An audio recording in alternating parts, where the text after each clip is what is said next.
Following a massive drug raid, a local township has even bigger plans to clean up a troubled neighborhood.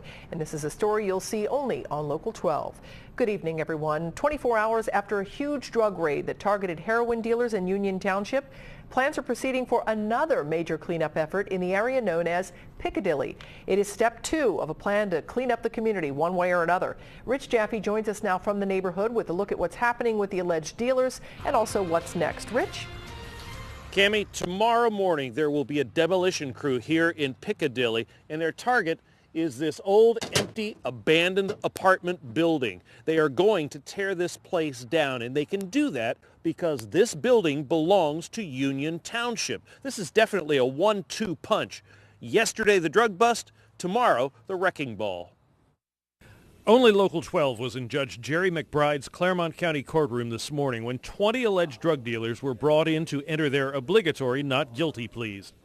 39 people were indicted by a Claremont County grand jury under secret drug indictments, their identities only becoming public today. They are people like Mark Kuhn. With a home address in Piccadily, it turns out that according to the Claremont County prosecutor, Kuhn has multiple felony convictions in other jurisdictions, leading to a $150,000 bond on the current charges. If any of the alleged drug dealers actually make bond, Judge Jerry McBride also ordered them to stay away from Piccadily, even if they live there. The plan to clean up this troubled apartment community goes far beyond just sweeping out the drug dealers. Our plan is to acquire every property that becomes available in Piccadily, and the buildings that are not habitable or that are a problem, we take them down.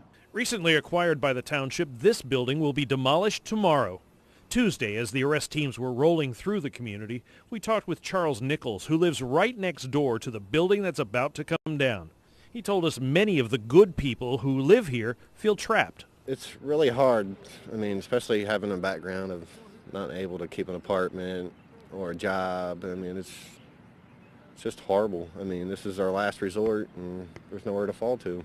During the drug bust, many residents went to my Facebook page talking about how the entire community needs to be flattened. They also commended police for the job they did.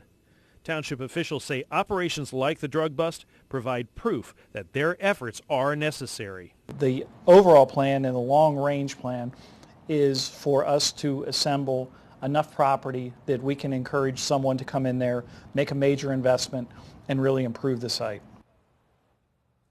Now, I have to tell you, Judge McBride's idea about adding that stay-away order to the bonds, if indeed the drug dealers get out on bond, is really a touch of brilliance, because one of the biggest complaints you hear from law enforcement is that when you arrest a drug dealer, that person ends up back out on the street so quickly. Well, in this case, if indeed they end up out on bond and out on the streets, at least they won't be out on these streets. In Union Township, Rich Jaffe, Local 12 News. Cammie? And Rich, it's really nice and also encouraging that the good people who are there in the Piccadily area are really cheering this crackdown. They are, and so many of them have said, this is exactly what we need. We need to get rid of these vacant buildings. We need to get rid of the drug dealers. And some of them yesterday were even coming up to the police officers saying, thanks. That's pretty amazing. Yeah, that is cool. All right, Rich Jaffe, thank you. And at this point, Union Township Police tell us that of the 39 people indicted, they've now picked up 21 of them. In addition to that, they've also arrested 6 other people on separate charges, and they're still looking for the rest. Police and deputies from the Claremont County Narcotics Unit say they believe this raid was a big success. And if you'd like a complete list of the people arrested and charged, you can go to local12.com. We'll have it there for you.